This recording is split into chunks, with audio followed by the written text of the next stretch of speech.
encore la leçon donc, de mathématiques, nous avons activité numérique. Donc aujourd'hui, nous allons voir les nombres pairs et les nombres impairs. Donc on a appris donc nos nombres jusqu'à 54.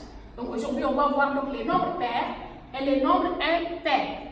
Donc, en calcul mental, donc on a appris donc en calcul mental à donner le double d'un nombre, à donner donc à calculer, etc. Maintenant aujourd'hui, notre calcul mental, c'est trouver la moitié d'un nombre. Comment faire maintenant pour trouver la moitié d'un nombre? Donc pour trouver la moitié d'un nombre, donc je le partage en deux parties égales. Par exemple, quand j'ai 2 ici, j'ai 2, si je compte 1 et 2. Donc les deux parties, j'ai une partie qui est égale à 1 et une partie qui est égale à 1. Et donc la moitié de 2 maintenant c'est une seule partie, on l'appelle la moitié. 4, j'ai 1, 2, 3, 4. Donc si je trouve la moitié, donc c'est ça qui est la moitié, et ça aussi c'est une autre moitié. Et là j'ai 2 et 2, et la moitié de 4 est égale à 2. Donc on peut trouver la moitié de 6 qui serait égale à 3, etc. Voilà. Donc, pour la leçon du jour maintenant, on parle donc de nombres pairs et de nombres impairs. Teneng et Khadija ont chacune 2 boîtes de perles. Donc, voilà, Teneng donc il y a donc ces 2 boîtes de perles. Dans la première boîte de Teneng, donc, on trouve 10 perles. 1, 2, 3, 4, 5, 6, 7, 8, 9, 10. Et dans la deuxième boîte, nous avons 1, 2, 3, 4, 5, 6, 7, 8, 9, 10, 11, 12. Donc, dans la première boîte donc, de Teneng a 10 perles. Mais les 10 perles là, quand je trouve donc la moitié de 10, j'ai 5. Donc quand je divise 10, quand je partage 10 donc, en deux parties, j'ai 2 parties qui sont égales. J'ai 5 ici et 5 ici. Ok?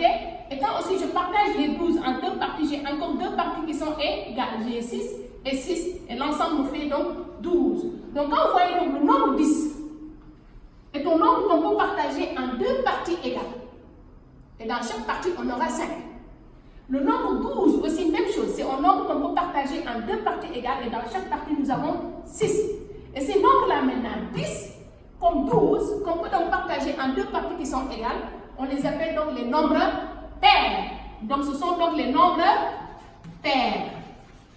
Nombres pairs. Donc ce sont des nombres qui peuvent former donc des moitiés. Donc on peut trouver donc 2 parties égales sans que rien ne reste. Ok? On les appelle les nombres pairs.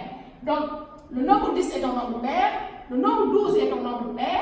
Quand je viens avec les petits nombres, donc le nombre 2 est un nombre pair, 4, 6, 8, 10, 12, 14, 16, 18, 20, 22, etc. etc. Donc, quand vous comptez de 2 en 2, ce sont donc ces nombres-là qu'on appelle les nombres pairs. Maintenant, pour les nombres impairs, c'est le contraire. Khadija a 11 perles dans sa boîte. Donc, quand nous partageons donc les boîtes de Khadija en 2 parties égales, on voit qu'on a 5 ici et 5 ici. Mais il nous reste une perle. Maintenant, cette perle, on ne sait pas comment on va faire avec cette perle. Est-ce qu'on va la découper en 2 parties, etc. Mais de toute façon, Khadija a 2 parties égales, mais il reste toujours une perle qu'on ne peut pas partager. Même chose avec le nombre 13. Donc, nous avons donc 2 parties qui sont égales, mais ça reste toujours une perle qui est là. On ne peut pas mettre ici, parce que sinon, ce ne sera plus égal. On ne peut pas aussi mettre cette perle-là ici, sinon on aura 6 ici et 5 là.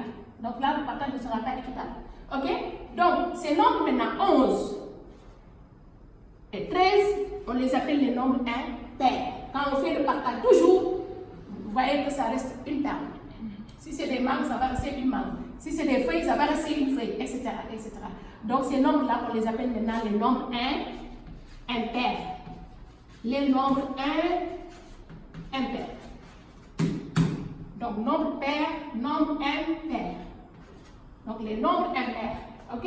Donc, les nombres impairs maintenant, si nous comptons, donc 1 est un nombre impair, 3 est un nombre impair, 5 est un nombre impair, 7 est un nombre impair, 9 est un nombre impair.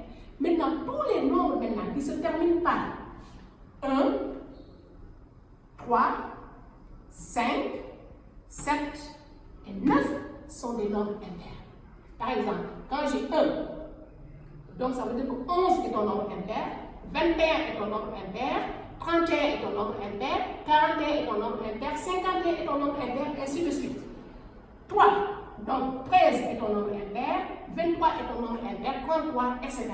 5, même chose, 15, 25, 35, 45, etc. 7, on a 17, 27, 37, 9, 19, 29, 39, 49, 59, etc. Donc ce sont donc les nombres impairs. Et pour les nombres pairs, maintenant, tout nombre qui se termine par 0, par 2, par 4, par 6 et par 8, on les appelle les nombres pairs. Donc 10 est un nombre pair, 20 est un nombre pair, 30 est un nombre pair, 40. Et 12 est un nombre pair, 22, 32, 42, 52, etc. Ici 14, 24, 34, etc. 16, 26, 36, 46, etc.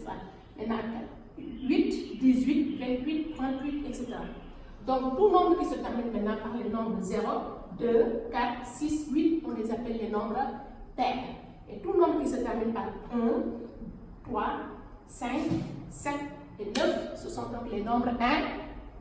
Et voilà, donc ça y est dans votre livre, toute la leçon y est.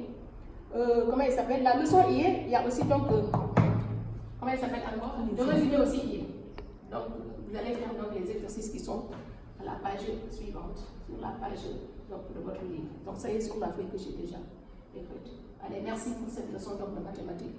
On va passer à la leçon donc, de mesure et à la leçon de géométrie.